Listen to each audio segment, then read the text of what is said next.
You know what's another clip that my audience sent me? Oh yeah. You crashed out on Sharp, Oh yeah. fairly recently. And called him. That's that fool right there. You see that? And look at the beginning. That's that fool right there. Oh yeah. Right Here. there. No, let's run this clip back right here. Tell Sharp I'm coming tonight. Hold on, I gotta I'm coming to Vegas tonight. Sharp, I'm gonna fuck you up. Bingo. Sharp, I'm gonna fuck you up. I'm gonna fuck you up, Sharp. I'm gonna kill you. You fake pimp. You white. There's two reasons I wanted to ask you about this clip. First and foremost, you called him a white, which I take no offense to. But what I do want to say before I ask you about this clip, fun fact, Sharp is the only person who I've ever reached out to come on this podcast that asked me for money to come on. Which is why he's not come on the podcast. Is white faggot pretty accurate description at this point? I won't speak on that, but I don't know him outside of our brief DM interaction. But what I will say is that is something that one of those described individuals would do, I think. So I'll say this. Sharp and I have had an interesting relationship. I harbor no animosity towards Sharp. He's clearly doing what he's doing. Yep. I'm clearly doing what I'm doing. You guys can all assess from that what you want. When I first met Sharp, I was, he was on No Jumper already, and he was like at the peak of his virality. I was kind of the new kid on the block of No Jumper, but I had already been Lush One for a few decades, whatever. Yep. But I thought he was a cool guy. I fucked with him. Like, I thought the pimp shit was fly. Like, you feel me? He got some ism and he was popping it. And I mean, like, yelling aggressively at women gets a bit redundant, but all that aside, I get it, fool. Like, I thought he's hilarious. Then we had a lot of combos. He wanted to keep me on the phone and was like really embrace, like really intense about our conversations and his church. But I was like, you know what? Like, he's a cool guy. So we developed a rapport. I felt like he was he gave me some good advice a few times. He was the one that built the bridge to me getting on Soft White Underbelly. The only person that with a act that files taxes that has ever been on Soft White Underbelly in history. Like, the first person. Like, I'm proud of that. Like, it's pretty dope. It's quite the accomplishment. Yeah. Your family would be proud. Yeah. I'm like I said, breaking generational curses. Like this full So like we had a cool relationship. I wound up falling out with Adam and No Jumper and getting fired around that. Shortly thereafter, him and I exchanged a few harsh words, but it was nothing that serious. And then when I was coming back to No Jumper, he was kind of adamant about his gatekeeping and really didn't want me to come back, and was like, well, if it was up to me, I would be like, nah. The exact quote was, "It's a nay for me, church." You feel me? And mind you, when he told me that, I'd already been rehired by Adam. Yeah. But I was just letting him pop it, get off whatever he did get off his chest at his house when I agreed to go to his. It'd be like me going on this podcast right now, and then you like purposely like try to embarrass me or make me look bad. Like, he was like going out of his way to try to be like, well, I wouldn't have you around if it was up to me.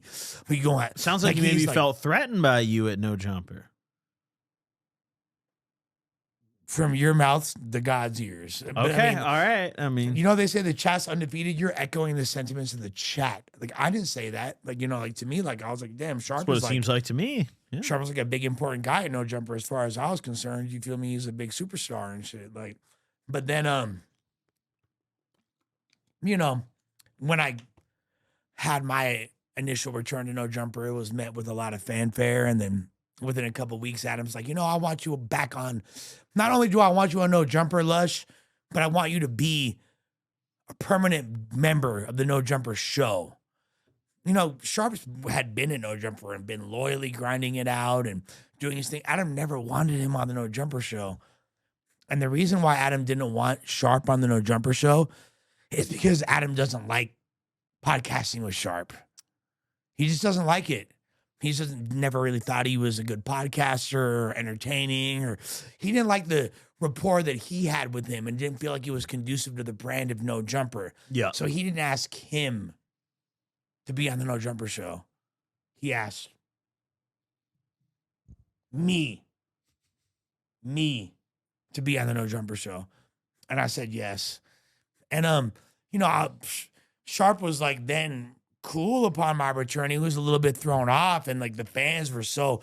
The fact that my return episode to No Jumper to this day, and I might have mentioned this on my previous appearance on the Gobcast, but even to this day, since then, there's not been an episode of the No Jumper show that has gotten more views than the Lush One return to No Jumper show episode. Really?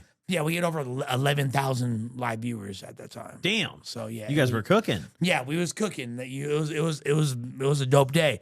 With that being said, this fool was kind of like, I don't know. I guess he was salty about it. He was waning in popularity. His numbers kept dropping or whatever, and like I still was like, damn, you Sharp. You still like. It's kind of like when I see the rappers that I looked up to back in the day, but they don't have a career anymore, but they still like, to me, they the shit because I remember them from how I looked at them when I was 13. Mm-hmm. And like, yeah, that's kind of how I look at. I was still like, oh, you Sharp though, fool. Like you still the man. Da-da-da. But he's just feeling the weight of his failure upon him. Da-da-da-da. Then eventually he wind up leaving No Jumper unceremoniously, and he has some shit to say about me.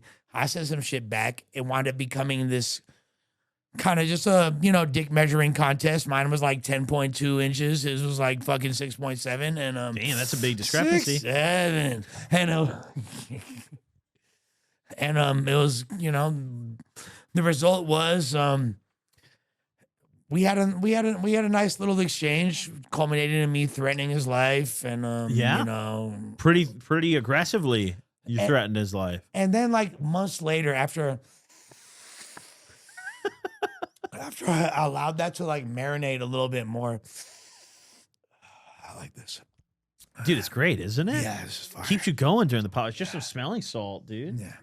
I realized that maybe I was a little bit aggressive and coming in a bit hot, and I really don't wish this man any harm. And Rob Swanger is a, per our interactions face to face, was always a pretty stand up dude, and I have no hate on my heart for this guy. So, you hit me up, Goblin, someone who I hold in such high regard, and you're like, hey, I know you didn't know, your ass from the hole in the ground is regarding this combo. When you hit me up about it, you were like, hey, this guy's from No Jumper. He seems entertaining. Who do I know from No Jumper? Oh yeah, I talked to Lush.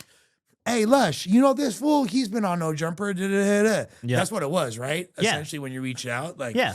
So you're like, this guy seems funny. I'd like to have him on the pod. And I was like, oh, even though I had funk with him, even though we had gotten into it, I was like, you know what? I want to give him an opportunity, because I know this is a great podcast and a huge opportunity outside his comfort zone. So that's why he finally replied to my DM. Well, I DM'd him months before hitting you up. Oh, okay, yeah. So not only did you, so I DM'd him. Let's see if we can still find. He didn't respond to my DM, but he made a video responding to it. You feel me? I don't know if you ever caught that, but I didn't. So I DM'd him, and I'll read the DM. Let's pull up this DM because it was done. I got to get on the Wi-Fi here because my phone's. I've been paid my phone. God, I don't know the fucking Wi-Fi here. Okay. Either way, I mean, we don't need the DM. You messaged him. You reached out. I messaged Sharp and I was like, "Hey, I know that you don't fuck with me. I get it. You feel me? This ain't about that. This fool Goblin reached out to me. He wants you on his podcast. I'm extending the courtesy because you got me on Softboy Underbelly back in the day, which was something that I wanted to do. So even though we don't fuck with each other, even though we not like cool, like let me at least like try to make this opportunity happen. You ain't even got to mention me. I don't want anything. I gain nothing of this other than just me trying to bridge a gap. And like my relationship with you is going to be solid regardless. We already cool. I could have just been like, I don't know that guy. You wouldn't have said shit. You wouldn't have like judged me differently. I chose out of the kindness of my heart for this guy and realizing that, you know what, I might have gone a little hard on him and I don't necessarily harbor this animosity. Let me see if I can make this right somehow.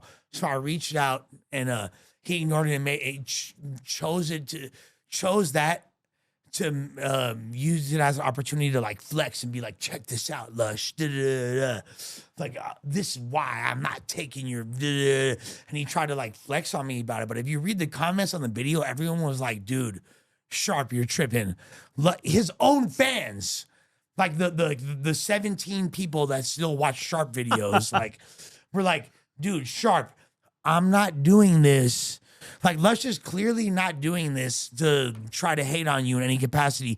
He's actually being cool. And even if you don't like Lush, fuck Lush, go on the Gobcast. This is a great, like, thing, and you should do that, and it'd be a good look for you.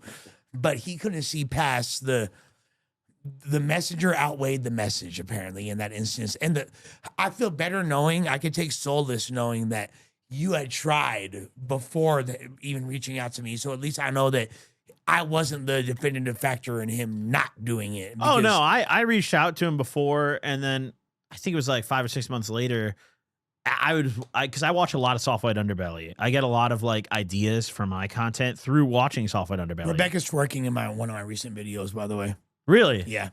Damn, that's crazy. Yeah. You just went and found Rebecca? No, she was just there. Damn. Yeah. Let's go. Yeah. Fucking Rebecca's like one of the most famous Soft White Underbelly. Just face down, ass up. I mean, he had popped up my feed. I hit you up, but he's literally, I shit you not, the only person who I've ever hit up who responded and was just like, how much you pay? Well, which I get it, like, to an extent. At the end of the day, down bad response to a degree? 100%. Okay, 100%. yeah. Because listen, here's my mentality on it, dude. We have a lot of different people from like different walks of life on this show. And I think the thing that brings those people together, why they come on, is because they understand that if you're smart about it, you can make a lot more money off coming on this show than you would just asking me for a fee. Like, we have a big audience. You can sell something to them. We allow that. Like, if you wrote a book, you could plop it on the table, and we'll put the link in the comments. And I also think that's why the Goblin community appreciates me, because I'm not here trying to peddle shit. Like, but that's typically how it goes. Like, that's the normal business. I mean, dude, we literally had an FBI agent on like 2 months ago, and he's advertising his private investigation service. Like, it's kind of lit. It was sick. It was really cool. Lit. We got to ask him about like becoming a Fed and shit. Yeah. So it's a cool like other side to see, because like we don't qualify, obviously.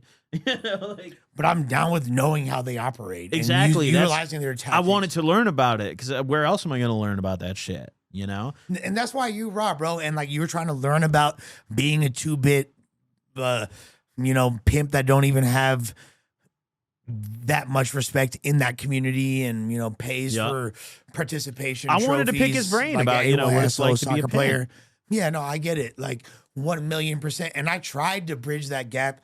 He wasn't fucking with it. I to this day harbor no animosity towards Sharp. And like I said, like, I think that it's clear that he's meant for the industry that he's chosen, and it's clear that I'm meant for the industry that chose me. Go your separate ways. That's it. Go your separate ways.